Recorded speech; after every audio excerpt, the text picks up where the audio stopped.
Price the lord. ದೇವರ ನಮಗೆ ಸ್ತೋತ್ರವಾಗಲಿ. ಬಿಡುಗಡೆ ಸಂದೇಶ ಎಂಬ ಕಾರ್ಯಕ್ರಮಕ್ಕೆ ನಾನು ನಿಮ್ಮೆಲ್ಲರನ್ನು ಯೇಸು ಕ್ರಿಸ್ತನ ನಾಮದಲ್ಲಿ ಸ್ವಾಗತಿಸ್ತೇನೆ. ಪ್ರಾರ್ಥನೆ ಮಾಡೋಣ.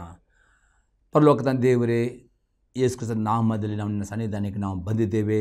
ನಿನ್ನ ವಾಕ್ಯಗಳನ್ನು ಧ್ಯಾನ ಮಾಡೋದಕ್ಕೋಸ್ಕರವಾಗಿ ಈ ವಾಕ್ಯನ ಪವಿತ್ರಾತ್ಮದಲ್ಲಿ ಅಭಿಷೇಕಿಸು. ಪವಿತ್ರಾತ್ಮ ನಾನು ನಿನ್ನನ್ನು ಸ್ವಾಗತಿಸ್ತೇನೆ.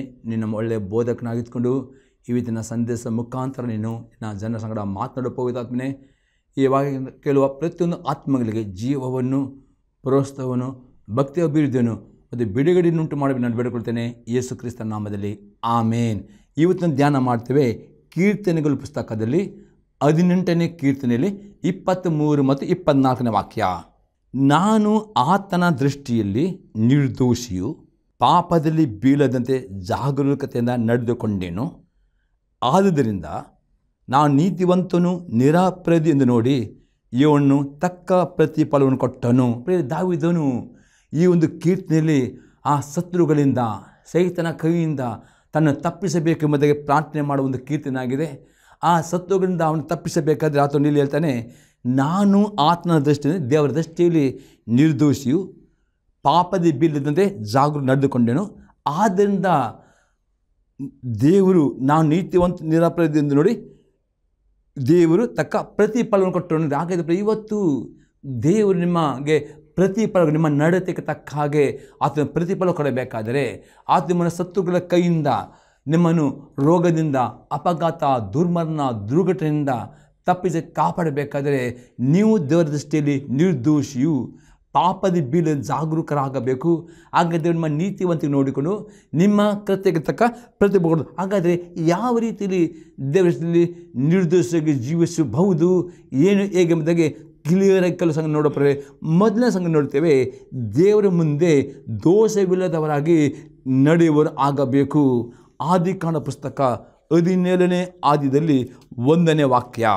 ಅಬ್ರಹಾಮನು 99 ವರ್ಷದವನಾದಾಗ ಯೆಹೋವನು ಅವನಿಗೆ ದರ್ಶನ ಕೊಟ್ಟು, ನಾನು ಸರ್ವಶಕ್ತನ ದೇವರು, ನನಗೆ ನಡಕೊಂಡು ದೋಷವಿಲ್ಲದವನಾಗಿರು.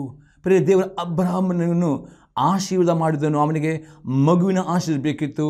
ವಾಗ್ದಾನ ಮಾಡಿದ ದೇವರು 75 ವರ್ಷ ಅಬ್ರಹಾಮನಿಗೆ ವಾಗ್ದಾನ ಮಾಡಿದನು, ನಿನ್ನ ಮುಖಾಂತರ ನಾನು ಗಂಡು ಮಗು ಕೊಡುತ್ತೇನೆ, ಅದು ನಿನಗೆ ಆಶೀರ್ವಾದ. ಹಾಗಾದರೆ ಪ್ರಿಯ ಈ ಆಶೀರ್ವಾದ ಬೇಕಾದ ದೇವರು ಅಬ್ರಹಾಮ ಹೇಳ್ತಾನೆ, ನಾನು ಸರ್ವಶಕ್ತನ ದೇವರು, ನನ್ನ ಮುಂದೆ ನಡು ದೋಷವಿಲ್ಲನಾಗಿರಬೇಕು. ಬರೀ ಇದರ ಅರ್ಥ ನೋಡ್ತೇವೆ, ದೇವರು ಅಬ್ರಹಾಮನಿಗೆ ಇನ್ನೊಂದು ಆಜ್ಞೆ ಕೊಡುತ್ತಾನೆ, ಸುನ್ನತಿ ಮಾಡಬೇಕು ಎಂಬುದಾಗಿ. ಮತ್ತು ಅವನು ಸುನ್ನತಿ ಮಾಡಿಕೊಂಡು ದೇವರ ಮುಂದೆ ನಿರ್ದೋಷಿ ಆದ ಕೂಡಲೇ ಆ ನಿರ್ದೋಷಕ್ಕೆ ತೋರಿ ಬರ್ತಾನೆ. ದೇವರು ಇಮ್ಮಿಡಿಯೇಟ್ ಆತನ ಹೆಂಡತಿ ಥರ ಮಾತನಾಡಿಕೊಂಡು ಆ ಹೆಂಡತಿಗೆ ಗರ್ಭವತಿ ಹಾಗೂ ಸಾಮರ್ಥ್ಯ ಕೊಟ್ಟು ಒಂದು ಮಗುವನ್ನು ಕೊಡುತ್ತಾನೆ. ಹಾಗಾದರೆ ಇವತ್ತು ಬರೀ ಅಬ್ರಹಾಮನ ಹಾಗೆ ನಿಮಗೆ ಆಶೀರ್ವಾದ ಬರಬೇಕಾದರೆ ನೀವು ಅಬ್ರಹಾಮನ ಹಾಗೆ ದೇವರ ಪ್ರತಿಯೊಂದು ಆಜ್ಞೆಗೆ ವಿಧೇಯರಾಗಬೇಕು. ದೇವರ ಆತ್ಮನೇ ಏನು ಹೇಳುತ್ತಾನು ಪರೇ ಅದಕ್ಕೆ ವಿಧೇಯರಾಗುವಾಗ ನೀವು ದೇವರ ದೃಷ್ಟಿಯಲ್ಲಿ ನಿರ್ದೋಷಿಗಳು, ನಿರಪರಾಧಿಗಳು ಆಗ್ತೀರಿ. ಆಗ ದೇವರು ನಿಮ್ಮ ನಿರಪರಾಧಕ್ಕೆ ತಕ್ಕಂತೆ ನಿಮ್ಮ ನಡತಕ್ಕಾಗಿ ನಿಮ್ಮ ಬಗ್ಗೆ ಪ್ರತಿಫಲ ಕೊಡುತ್ತಾನೆ. ನಾವು ಹೊಸ ಮಟ್ಟ ನೋಡ್ತೇವೆ, ನಿರಪರಾಧಿಯಾಗಿ ಜೀವಿಸುವುದು ಹೇಗೆಂದರೆ ಗಲಾತ್ಯದವರಿಗೆ ಪತ್ರಿಕೆ 5ನೇ ಆದಿಯಲ್ಲಿ 16ನೇ ವಾಕ್ಯ ಮತ್ತು 22ರಿಂದ 26ನೇ ವಾಕ್ಯ. ಗಲಾತ್ಯನ್ chapter 5 verse 16 and 22 to 26 verse. ನಾನು ಹೇಳುವುದೆಂದರೆ ಪವಿತ್ರಾತ್ಮನನ್ನು ಅನುಸರಿಸಿ ನಡೆದುಕೊಳ್ಳಿರಿ, ಆಗ ನೀವು ಶರೀರಭಾವದ ಅಭಿಲಾಷೆ ಎಷ್ಟು ಮಾತ್ರಕ್ಕೂ ನೆರವೇರಿಸುವುದಿಲ್ಲ. ಅಪೊಸ್ತಲ ಪೌಲನು ಹೇಳ್ತಾನೆ, ಯಾರು ಯೇಸು ಕ್ರಿಸ್ತನ ನಂಬಿಕೆ ಇಡುತ್ತಾರೋ ನೀರಿನ ಮುಳುಗಿದ ಅವರು ಪವಿತ್ರಾತ್ಮ ಹೊಂದಿಕೊಳ್ಳುತ್ತೀರಿ. ಪವಿತ್ರಾತ್ಮ ಹೊಂದಿಕೊಂಡ ನಂತರ ನೀವು ಪವಿತ್ರಾತ್ಮನಿಗೆ ವಿಧರಿಗೆ ನಡೆಯುವುದಾದರೆ ಮಾತ್ರವೇ ದೇವರ ನಿರಪರಾಧಿಗಳು, ನಿರ್ದೋಷಿಗಳು ಆಗಿ ಕಾಣಲ್ಪಡುತ್ತೀರಿ. ಅದೇ ಅಪೊಸ್ತಲ ಪೌಲನು ಹೇಳ್ತಾನೆ, ಪವಿತ್ರಾತ್ಮನನ್ನು ಅನುಸರಿಸಿ ನಡೆದುಕೊಳ್ಳಿರಿ, ಆಗ ಶರೀರಭಾವದ ಅಭಿಲಾಷೆಗಳನ್ನು ಎಷ್ಟು ಮಾತ್ರಕ್ಕೂ ಅನುಸರಿಸುತ್ತಿಲ್ಲ ಎಂದು ಹೇಳ್ತಾನೆ. ಮತ್ತು 20ನೇ ವಾಕ್ಯ ನೋಡ್ತೇವೆ, ಆದರೆ ದೇವರಾತ್ಮ ಉಂಟಾಗುವ ಫಲವೆಂದರೆ ಪ್ರೀತಿ, ಸಂತೋಷ, ಸಮಾಧಾನ, ದೀರ್ಘಶಾಂತಿ, ದಯೆ, ಉಪಕಾರ, ನಂಬಿಕೆ, ಸಾಧುತ್ವ, ಸಮಯ, ಇಂಥವುಗಳನ್ನು ಯಾವ ಧರ್ಮಶಾಸ್ತ್ರವು ಆಕ್ಷೇಪಿಸಿದಿಲ್ಲ. ಅಪೊಸ್ತಲ ಪೌಲನು ಹೇಳ್ತಾನೆ, ಯಾರ್ಯಾರು ಯೇಸು ಕ್ರಿಸ್ತನಲ್ಲಿ ನಂಬಿಕೆ ಇಟ್ಟುಕೊಂಡು ನೀರಿನ ಮುಳುಗಿದ ಅಂದುಕೊಂಡು ಪವಿತ್ರಾತ್ಮ ಹೊಂದಿಕೊಂಡಿದ್ದಾರೋ ಮತ್ತು ಯಾರ್ಯಾರು ಪವಿತ್ರಾತ್ಮನಿಗೆ ವಿತರಣೆ ನಡೆಯುತ್ತಾರೋ ಅವರಲ್ಲಿ ಈ 9 ಫಲಗಳು ಪ್ರೀತಿ, ಸಂತೋಷ, ಸಮಾಧಾನ, ದೀರ್ಘಶಾಂತಿ, ದಯೆ, ಉಪಕಾರ, ನಂಬಿಕೆ, ಸಾಧುತ್ವ, ಸಮಯದ 9 ಫಲಗಳು ಕಂಡು ಬರ್ತವೆ. ಯಾರಲ್ಲಿ ಈ 9 ಫಲಗಳು ಕಂಡು ಬರ್ತವೆ ಅವರಿಗೆ ಯಾವ ಧರ್ಮಶಾಸ್ತ್ರ ಅವರಿಗೆ ಅಪರಾಧಿ ಎಂದು ತೀರ್ಪು ಮಾಡುವುದಿಲ್ಲ. ಹಾಗಾದರೆ ಪ್ರಿಯರೇ, ಇವತ್ತು ದೇವರು ನಿಮ್ಮ ಪ್ರಾರ್ಥನೆ ಕೇಳಬೇಕು. ಶತ್ರುಗಳ ಕೈಯಿಂದ, ಸೈತನ ಕೈಯಿಂದ, ಅಪಘಾತ, ದುರ್ಮರಣ, ದುರ್ಘಟನೆಯಿಂದ ನಮ್ಮನ್ನು ಕಾಪಾಡಬೇಕು. ನಿಮ್ಮ ಪ್ರಾರ್ಥನೆ ಉತ್ತರ ಬರಬೇಕು. ಹಾಗಾದರೆ ದಾವೀದನಾಗಿ ನೀವು ನೀತಿವಂತರಾಗಿ ನೀವು ನಡೆಯಬೇಕಾದರೆ ಪವಿತ್ರಾತ್ಮನ ಅನುಸರಿಸಿ ನಡೆಯಬೇಕು.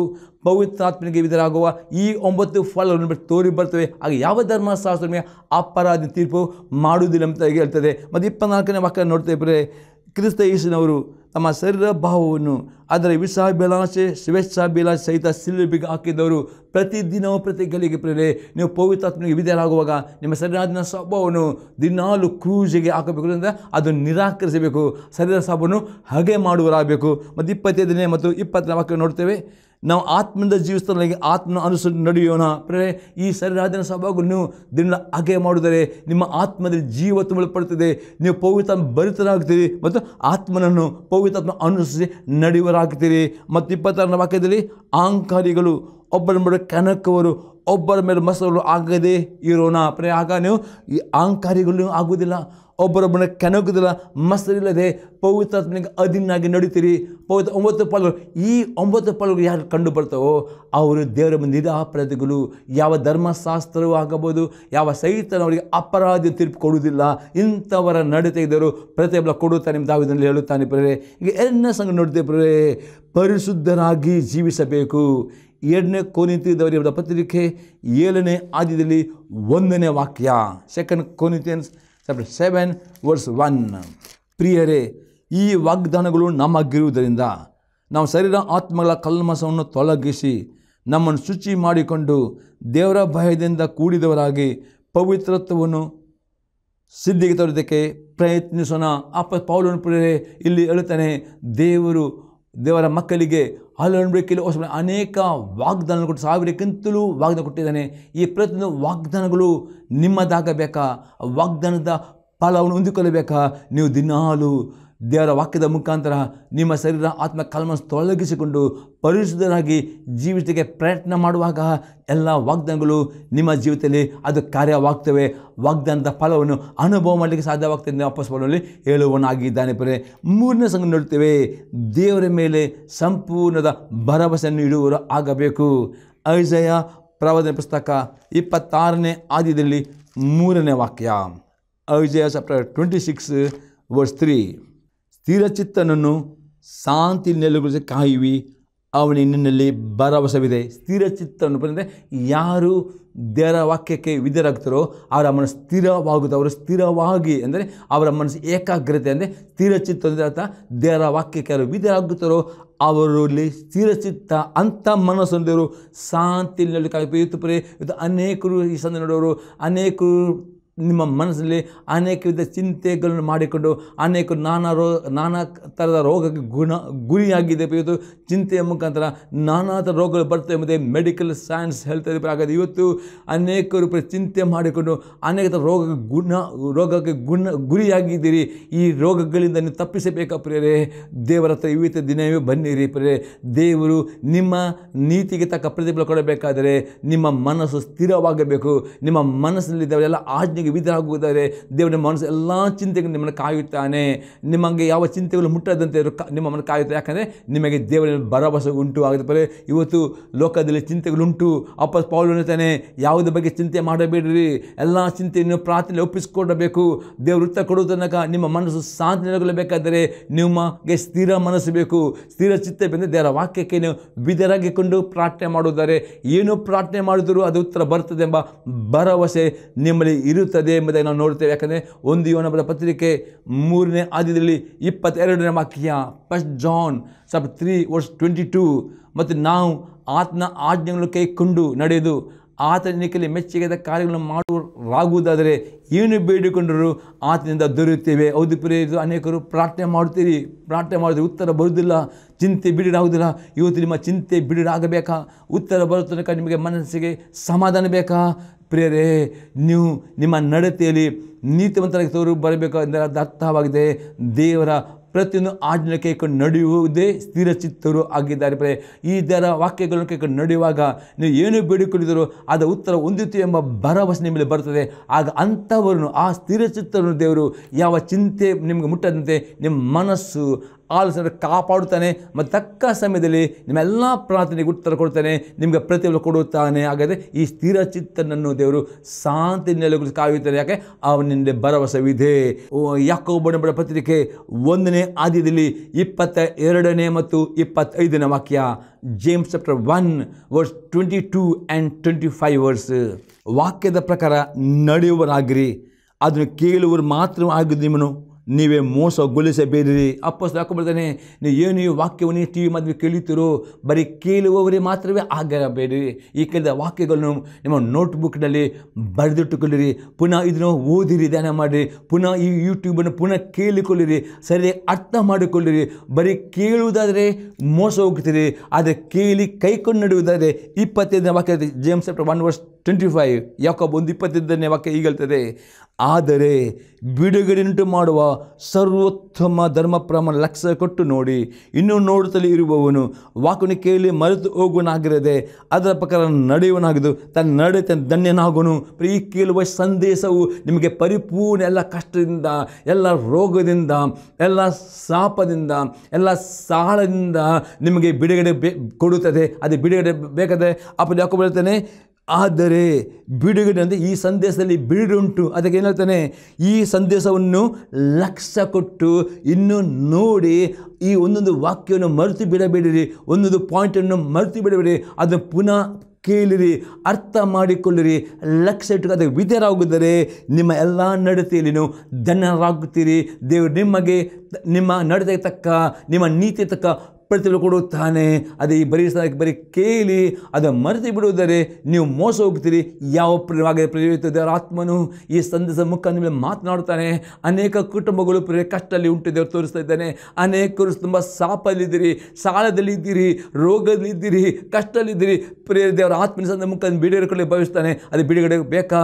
ಈ ಸಂದೇಶವನ್ನು ಪ್ರತಿಯೊಂದು ಸ್ಟೆಪ್ ಪುನಃ ಕೇಳಿಕೊಳ್ಳಿರಿ, ಅರ್ಥ ಮಾಡಿಕೊಳ್ಳಿರಿ, ಮರೆತು ಬಿಡಬೇಡಿರಿ, ಪ್ರತಿಯೊಂದು ವಿಧೇಯರಾಗುವಾಗ ಎಲ್ಲ ನಿಮ್ಮ ನಡತೆಯಲ್ಲಿ ಧನ್ಯರಾಗುತ್ತೀರಿ.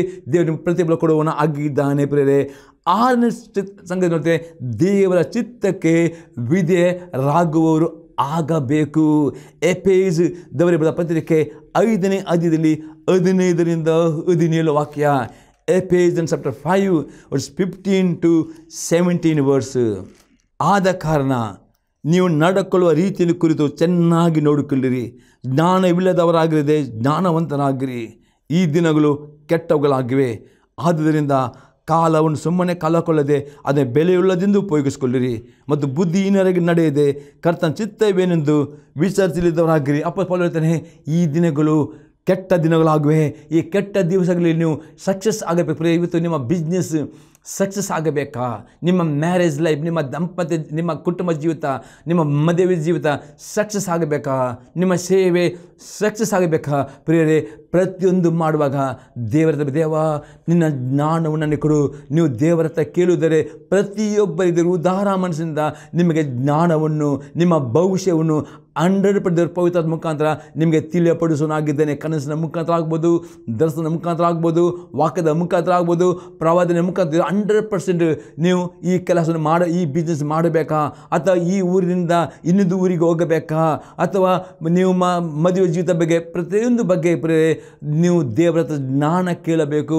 ದೇವರ ಹತ್ರ ಜ್ಞಾನ ಕೇಳಿ ಆ ದೇವರ ಚಿತ್ತದ ಪ್ರಕಾರ ನಡೆಯುವುದಾದರೆ ಎಲ್ಲಿ ಹೋದರೂ ನೀವು ಆಶೀರ್ವಾದ ಹೊಂದುತ್ತೀರಿ. ನೀವು ಹೊರಗೆ ಹೋಗುವಾಗಲೂ ಆಶೀರ್ವಾದ, ಮನೆಗೆ ಬರೋ ಆಶೀರ್ವಾದ. ಆದರೆ ನೀವು ನಿಮ್ಮ ಸ್ವಬುದ್ಧಿಯಲ್ಲಿ ಆಧಾರ ಮಾಡಿಕೊಂಡು ನೀವು ಕೆಲಸಕ್ಕೆ ಹಾಕಿ, ಬಿಸ್ನೆಸ್ಗೆ ಹಾಕಿ, ಸಾಲಕ್ಕೆ ಕೈ ಹಾಕುವುದಾದರೆ ನೀವು ನಷ್ಟ ಇರುತ್ತೆ. ಅನೇಕರು ಯಾಕೆ ನಷ್ಟ ಅಂದರೆ ಅವರು ತಾವೇ ಬುದ್ಧಿವಂತ ತೆಗೆದುಕೊಂಡು ಅವರು ಸಾಲಕ್ಕೆ ಕೈ ಹಾಕುವುದಾದರೆ ಅಲ್ಲಿ ದೇವರ ಚಿತ್ತಲ್ಲಿದ್ದರೆ ನೀವು ಸೋತು ಅದಕ್ಕೆ ಈ ದಿನ ಕೆಟ್ಟ ದಿನಗಳಾಗಿವೆ. ಈ ಕೆಟ್ಟ ದಿವಸದಲ್ಲಿ ನೀವು ಆಶೆ ಹೊಂದಬೇಕಾದರೆ ಪ್ರತಿಯೊಂದು ಸಂಗತಿಗಳನ್ನು ಮಾಡುವಾಗ ಗಡಿಬಿಡಿ ಮಾಡಬೇಡಿ. ವಾಕ್ಯ ನಾವು ನೋಡ್ತೇವೆ ಬೈಬಲ್ನಲ್ಲಿ ಜ್ಞಾನೋಕ್ತಿ ಪುಸ್ತಕದಲ್ಲಿ ಪ್ರತಿಯೊಂದು ದಿನಕ್ಕೆ ಅನೇಕ ಜ್ಞಾನದ ಸಂಗತಿ ಜ್ಞಾನೋಕ್ತಿ ಪುಸ್ತಕಗಳುಂಟು. ಜ್ಞಾನೋಕ್ತಿ ಪುಸ್ತಕಗಳು ಓದಿ ಪ್ರಿಯರೇ, ಮತ್ತು ಎಫೆಸವರೆಗೆ ಪತ್ರಿಕೆ, ಕೊಲೋಸೆಯವರೆಗೆ ಬರೆದ ಪತ್ರಿಕೆ, ಮತ್ತು ಪ್ರಸಂಗಿ ಪುಸ್ತಕ, ಅದೇ ರೀತಿಯಲ್ಲಿ ಕೀರ್ತನೆಗಳ ಪುಸ್ತಕ, ಇವು ಎಲ್ಲ ಪುಸ್ತಕಗಳು ಜ್ಞಾನದ ಸಂಗತಿ ಉಂಟು. ಅದಕ್ಕೆ ನೀವು ಪ್ರಾರ್ಥನೆ ಮಾಡಿ ಈ ಪುಸ್ತಕ ಓದಿರಿ. ದೇವರ ಬೇಡಿ, ದೇವ ಈ ವಾಕ್ಯದ ಮುಖಾಂತರ ಜ್ಞಾನ ಕೊಡು. ಅದರ ವಾಕ್ಯದ ಮುಖಾಂತರ ಜ್ಞಾನ ಕೊಡುತ್ತಾನೆ, ಕೆಲವು ಸಲ ಕನಸಿನ ಮುಖಾಂತರ ಕೊಡುತ್ತಾನೆ. ಈಗ ದೇವರ ಹತ್ರ ಜ್ಞಾನವನ್ನು ಹೊಂದಿಕೊಂಡು, ದೇವರ ಚಿತ್ತ ತಿಳ್ಕೊಂಡು ನಿಮ್ಮ ಕೆಲಸ, ನಿಮ್ಮ ಬಿಸ್ನೆಸ್, ನಿಮ್ಮ ಸಾಲಕ್ಕೆ, ಮನೆ ಕಟ್ಟುವುದು, ಅಥವಾ ಒಂದು ಊರಿನಿಂದ ಇನ್ನೊಂದು ಊರಿಗೆ ಹೋಗುವುದು, ಅಥವಾ ಮದುವೆ ಜೀವಿತ ಸಂಗತಿ, ಇದೆಲ್ಲ ದೇವರ ಚಿತ್ತ ಪ್ರಕರಣ ಮಾಡುವುದರೆ 100% ನಿಮಗೆ ಸರಿಯಾದ ಪ್ರತಿಫಲ ಹೊಂದಿಕೊಳ್ಳುತ್ತೀರಿ ಎಂಬುದಾಗಿ ದೇವರ ಆತ್ಮನು ಹೇಳುವನಾಗಿದ್ದಾನೆ. ಪ್ರಿಯರೇ, 7ನೇ ಸಂಘ ನೋಡ್ತೇವೆ, ಬಂದ ಕಷ್ಟಗಳನ್ನು ದೀರ್ಘ ತಾಳ್ಮೆಯಿಂದ ಸಹಿಸಿಕೊಳ್ಳಬೇಕು ಬಿಡುಗಡೆ ಬರುವ ತನಕ. ಯಾಕೋಬನ ಪತ್ರಿಕೆ 1ನೇ ಅಧ್ಯಾಯದಲ್ಲಿ 2ರಿಂದ 4ನೇ ವಾಕ್ಯ ತನಕ. James chapter 1 verse 2, 3, 4 verse. ನನ್ನ ಸಹೋದರರೇ, ನಿಮ್ಮ ನಂಬಿಕೆ ಆಗುವ ಪರಿಶೋಧನೆಯು ತಾಳ್ಮೆಯನ್ನುಂಟು ಮಾಡುತ್ತದೆ ತಿಳಿದು ನೀವು ನಾನಾ ವಿಧದ ಕಷ್ಟದಲ್ಲಿ ಬಿದ್ದಿರುವಾಗ ಅದನ್ನು ಕೇವಲ ಆನಂದಕರವಾದಂತೆ ಎನಿಸಿರಿ. ಆ ತಾಳ್ಮೆ ಸಿದ್ಧಿಗೆ ಬರಲಿ, ಆಗ ನೀವು ಶಿಕ್ಷಿತರು, ಸರ್ವಸುಗುಣವುಳ್ಳವರು, ಏನೂ ಕಡಿಮೆ ಇಲ್ಲದವರು ಆಗಿರುವಿರಿ. ಅಲ್ಲಿ ಅಪೊಸ್ತಲ ಯಾಕೋಬ ಹೇಳ್ತಾನೆ, ಇವತ್ತು ಪ್ರಿಯರೇ, ನಿಮ್ಮ ನಂಬಿಕೆಯಲ್ಲಿ ಇನ್ನೂ ಅಭಿವೃದ್ಧಿ ಆಗೋದಕ್ಕೋಸ್ಕರ, ಇನ್ನೂ ನಂಬಿಕೆಯಲ್ಲಿ ನೀವು ಪರಿಶೋಧನೆ ದೇವರು ಪ್ರಿಯರೇ, ನಿಮಗೆ ನಾನಾ ರೀತಿಯಾದ ಕಷ್ಟಗಳು ಬರುವಾಗ ನೀವು ಅದನ್ನು ತಾಳ್ಮೆಯಿಂದ ಸಹಿಸಿಕೊಂಡು ಪ್ರಿಯರೇ, ಆ ಕಷ್ಟದಲ್ಲಿ ನಿಮ್ಮ ಜೀವಿತವನ್ನು ದೇವರ ವಾಕ್ಯ ವಿಧೇಯರಾಗಿಕೊಂಡು ಬರುವುದಾರೆ. ಅಪೊಸ್ತಲ ಯಾಕೋಬ ಹೇಳ್ತಾನೆ, ಆ ಕಷ್ಟಗಳು ನಿಮ್ಮನ್ನು ಶಿಕ್ಷಿತರು, ಸರ್ವಸುಗುಣ, ಏನು ಕಡಿಮೆ ಆಗ್ತೀರಿ, ಆಗ ನಿಮಗೆ ಬಿಡುಗಡೆ ಬರ್ತದೆ. ಪ್ರಿಯರೇ, ಇದಕ್ಕೆ ಎಕ್ಸಾಂಪಲ್ ನೋಡ್ತೇವೆ, ಯೋಬನ ಬಗ್ಗೆ ನೋಡ್ತೇವೆ. ಯಾಕೋಬನ ಬರೆದ ಪತ್ರಿಕೆ 5ನೇ ಅಧ್ಯಾಯದಲ್ಲಿ 10 ಮತ್ತು 11ನೇ ವಾಕ್ಯ. James chapter 5 verse 10 and 11 verse. ಬಾಧೆಯನ್ನು ತಾಳ್ಮೆಯಿಂದ ಸಹಿಸಿಕೊಳ್ಳುವ ವಿಷಯದಲ್ಲಿ ಕರ್ತನ ಹೆಸರಿನಿಂದ ಮಾತಾಡಿದ ಪ್ರವಾದಿಗಳನ್ನೇ ಮಾದರಿ ಮಾಡಿಕೊಳ್ಳಿರಿ. ತಾಳಿಕೊಂಡಿರುವವನು ಧನ್ಯರೆಂದು ಹೇಳುತ್ತೇವೆ ಅಲ್ಲವೇ? ನೀವು ಯೋಬನಲ್ಲಿದ್ದ ತಾಳ್ಮೆಯ ವಿಷಯವಾಗಿ ಕೇಳಿ, ಕರ್ತನು ಅವನಿಗೆ ಅಂತ್ಯದಲ್ಲಿ ಮಾಡಿದ್ದನ್ನು ನೋಡಿ, ಕರ್ತನ ಕರುಣಾಸಾಗರನು ದಯಾಳು ಆಗಿ ತಿಳಿದಿರಷ್ಟೇ. ನಾವು ನೋಡ್ತೇವೆ, ಯೋಬನ ಜೀವಿತದಲ್ಲಿ ಯೋಬನು ಶ್ರೀಮಂತನು, ದಾನ ಧರ್ಮ ಮಾಡುವವನು, ಎಲ್ಲದರಲ್ಲಿಯೂ ಅವನು ಪ್ರಾರ್ಥನೆ ಎಲ್ಲವನು ಅವನು ಶ್ರೀಮಂತನಾಗಿದ್ದನು.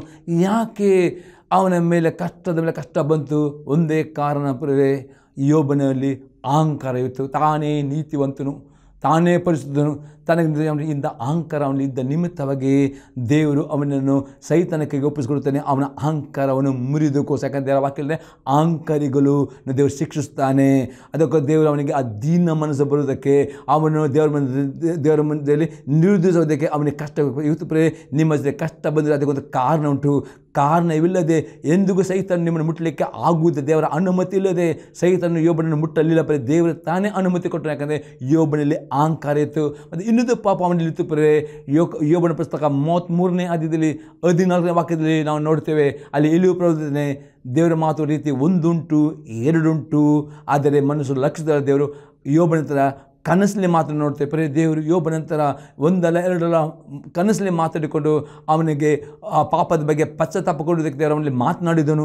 ಆ ಮಾತಾಡಿದ ಮಾತನ್ನು ಅವನು ಅಲಕ್ಷ್ಯ ಮಾಡಿದನು, ಮರೆತು ಹೋದನು. ಅದಕ್ಕೋಸ್ಕರ ಅವನ ಅಹಂಕಾರ ಮುರಿದಕ್ಕೋಸ್ಕರ ದೇವರು ಆ ಕಷ್ಟಕ್ಕೆ ಒಳಪಡಿಸಿದನು. ಅದು ಇವತ್ತು ಪ್ರಿಯರೇ, ನಿಮ್ಮ ಜೀವಿತದಲ್ಲಿ ಯಾವುದೇ ಕಷ್ಟ ಶೋಧನೆ ಇರುವುದಾದರೆ ಪ್ರಿಯ, ಅದಕ್ಕೊಂದು ಕಾರಣ ಉಂಟು. ಅದೇ ಕಾರಣವನ್ನು ಹುಡುಕೊಂಡು ಬರಬೇಕು. ಪ್ರಿಯ, ಯೋಬನು 74 ಬಾರಿ ದೇವರಿಗೆ ಗುಣಗುಟ್ಟುತ್ತಾನೆ. ಅವನ ಜೊತೆ ನಾನೇ ನೀತಿವಂತ, ನಾನು ಯಾಕೆ ಪ್ರಿಯ, ಅಲ್ಲಿ ಲಾಸ್ಟಿಗೆ ಅವನಿಗೆ ಗೊತ್ತಾಗ್ತದೆ ದೇವರು ಅಹಂಕಾರಿಗಳನ್ನು ತಗ್ಗಿಸ್ತಾನೆ.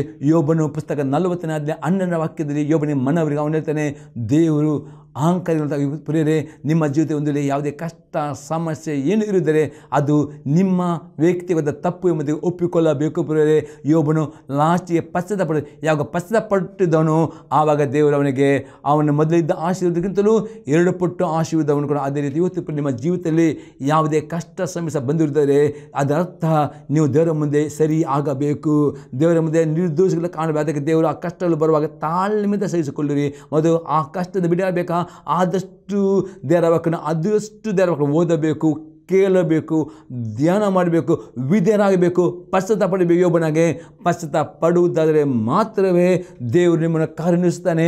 ಯೋಬನಿಗೆ ಏನು ನೀವು ನಷ್ಟ ಹೊಂದಿದ್ರು 2 ಪಟ್ಟು ಆಶೀರ್ವಾದ ಒಂದು ಆಗದೆ. ಇವತ್ತು ಪ್ರಿಯರೇ, ದೇವರು ನಿಮ್ಮ ನೀತಿಗೆ ತಕ್ಕ ಹಾಗೆ ನೀವು ದೇವರ ಮುಂದೆ ನಿರ್ದೋಷಿಯಾಗಿ ಪಾಪದ ಮೇಲೆ ಜಾಗರೂಕ ಆದರೆ ಮಾತ್ರವೇ ನಿಮಗೆ ತಕ್ಕ ಪ್ರತಿಫಲವನ್ನು ಕೊಡುವವನು ಆಗಿದ್ದಾನೆ. ಪ್ರಿಯರೇ, ಹಾಗಾದರೆ ಪ್ರಿಯರೇ, ಈ 7 ಸಂಗತಿಗಳು ಪ್ರಿಯರೇ ನಿಮ್ಮ ಜೀವಿತದಲ್ಲಿ ನೀವು ಅಳವಡಿಸುವವರು ಆಗಬೇಕು ಪ್ರಿಯರೇ. ಈ 7 ಸಂಗತಿ ಅಳವಡಿಸಿದ ಪುನಃ ನಾನು ರಿಪೀಟ್ ಮಾಡ್ತೇನೆ. ಒಂದನೇ ಸಂಗತಿಯಾಗಿದೆ, ದೇವರ ಮುಂದೆನೂ ದೋಷವಿಲ್ಲದರೆ ನಡೆಯುವವರು ಆಗಬೇಕು ಪ್ರಿಯರೇ.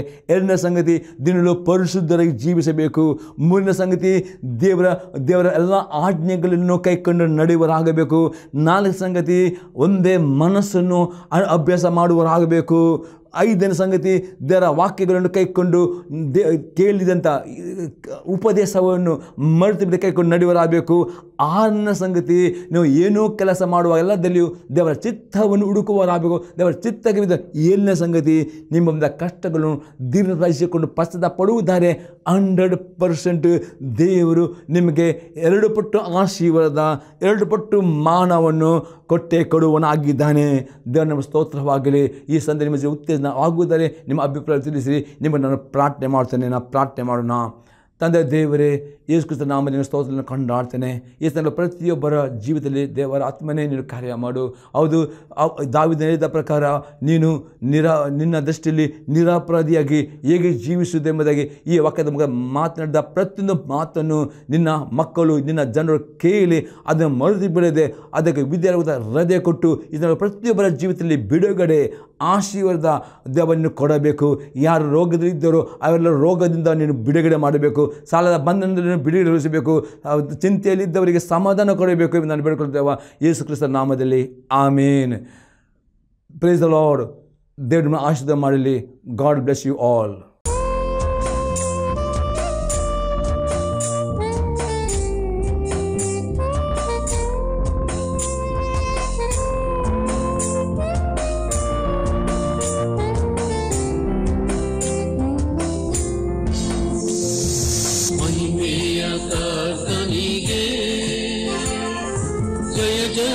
ಜಯವೆನ್ನಿರಿ, ಜಯ ವೀರ ದೇವನಿಗೆ ನಿತ್ಯ ಸ್ತುತಿ.